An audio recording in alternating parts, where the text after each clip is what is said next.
un parpadeo de 7 años sin abrazo. El eco del bandoneón y la mirada que espera.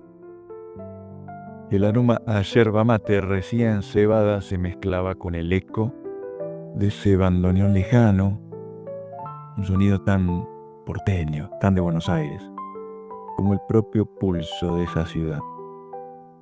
Él, con sus recientes, flamantes 60, se sentía como una milonga triste en un disco rayado, mientras miraba por la ventana de su departamentito del barrio de poetas y cantantes, ese donde los árboles guardaban las historias y los balcones parecían ojos cansados. A veces recordaba a aquella vecina, una voz femenina que había vibrado en los escenarios de los años 70 y que había tenido su fama juvenil. 7 años. 7 años de párpados vacíos, de una vida que se le escurría entre los dedos como arena fina. Recordaba ese poema, ese tal parpadeo, que le había resonado con una dolorosa familiaridad. Parpadeaste y se terminó el año y comenzó otro nuevo, y entre parpadeos y parpadeos crecieron tus hijos. Esa frase en particular era una puñalada, una daga que entraba en la panza. Sus 2 estrellas, lejanas, pero siempre cercanas, estaban pintadas en sus cuadros, pintadas con los pomitos de óleo que alguna vez pertenecieron a la abuela Susi,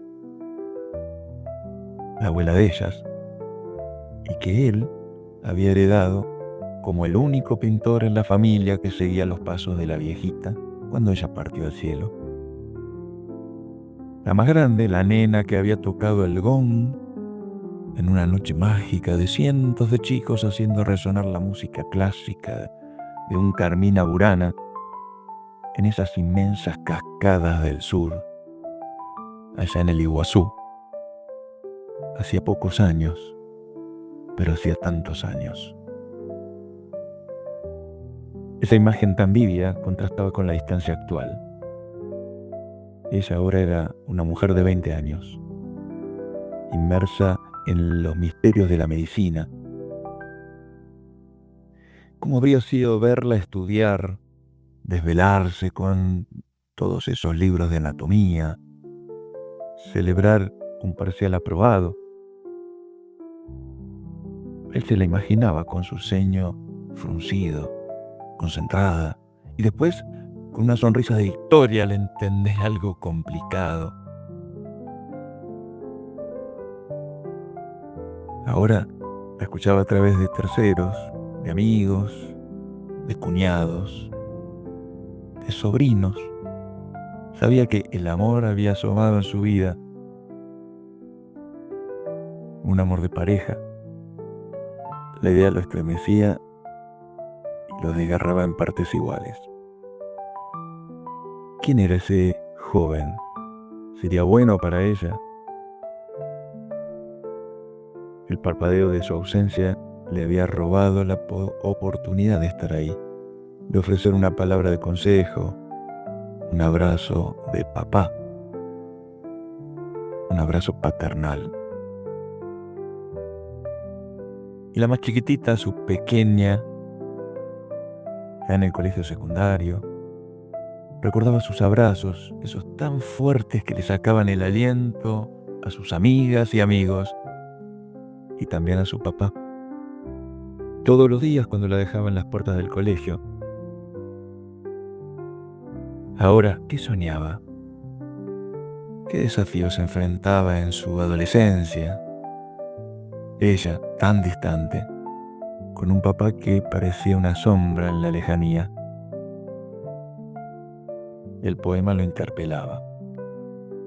Y mientras parpadeamos sin ver al otro, nos perdimos un rato de risas, un abrazo, un amor, una caricia y un último te quiero a ese alguien que ya no vamos a ver. El dolor lo asfixiaba. Él había sido ingeniero, había dedicado muchísimos años de su vida a una empresa grande en el sur, allá en Argentina, de la que ahora se había retirado. En sus años jóvenes, la vida lo había llevado a ser paracaidista, una pasión que casi le cuesta la vida en sus primeros saltos, cuando la adrenalina le hizo rozar el abismo. Estuvo casado desde muy joven y después de 8 años sufrió una dura separación de su primera esposa, una hermosa mujer a quien él amó profundamente. Esa experiencia le había enseñado sobre el dolor de las pérdidas. Pero también desde hacía muchísimos años, el tango era su refugio.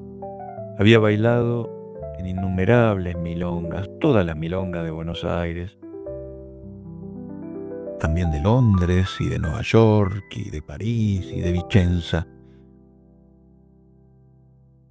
Una vez hasta llegó a competir en el Mundial de Tango de Buenos Aires, donde el compás lo transportaba a otro lugar.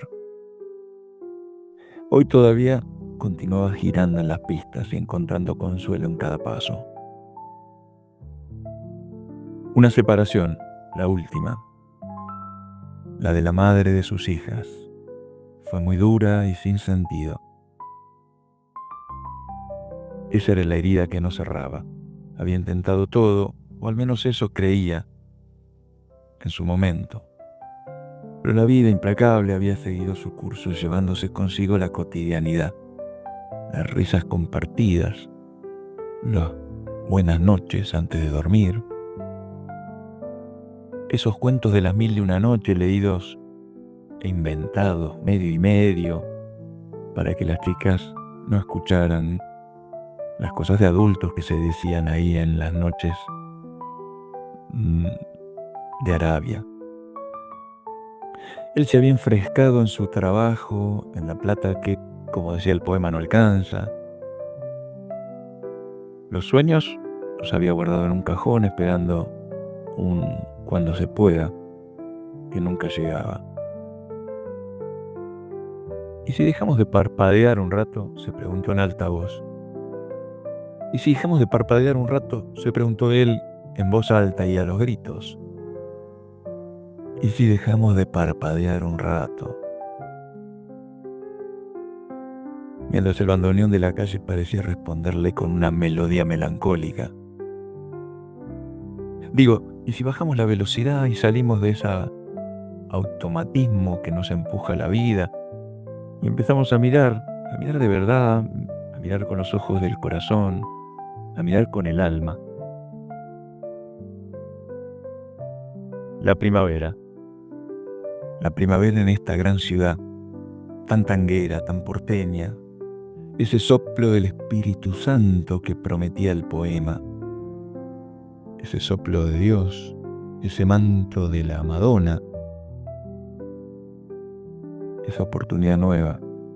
Él sintió el escalofrío que no era de frío, sino de una tenue pero poderosa esperanza. Ese calorcito que estaba dentro de su corazón guardado parecía chispear. Si la vida era una secuencia de parpadeos, él estaba decidido a abrir los ojos, a que el próximo fuera una mirada plena, una mirada abierta, una mirada ojo contra ojo, corazón con corazón. Mira a tus hijos mientras hacen su tarea o corren en el jardín o en el parque o aprenden a andar en bicicleta o a bailar. La imagen de la chiquitita con sus libros, la de la grande con sus apuntes de medicina, se agigantaron en su mente y en su corazón. Y si él pudiera volver a mirar, a ver de verdad, no con los ojos que ven la ausencia, sino con el alma que anhela la cercanía. Se levantó, la mirada fija en el calendario, faltaba poco para que empezara la primavera. y decidió que ya no esperaría más por un milagro externo. El milagro sería él, sería su decisión. Iba a dejar de parpadear, de esperar un cuando se pueda. Iba a ganar felicidad al tiempo, como decía el poema. Tomó el teléfono, las manos le temblaron.